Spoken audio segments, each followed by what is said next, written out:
بسم الله الرحمن الرحيم إذا زلزلت الأرض زلزالها وأخرجت الأرض أثقالها وقال الإنسان ما لها يومئذ تحدث أخبارها بأن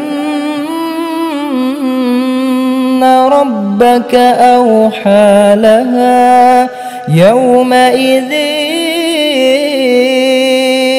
يصدر الناس أشتاتا ليروا أعمالهم فمن يعمل مثقال ذرة خيرا يره ومن يعمل مثقال ذرة شرا يره.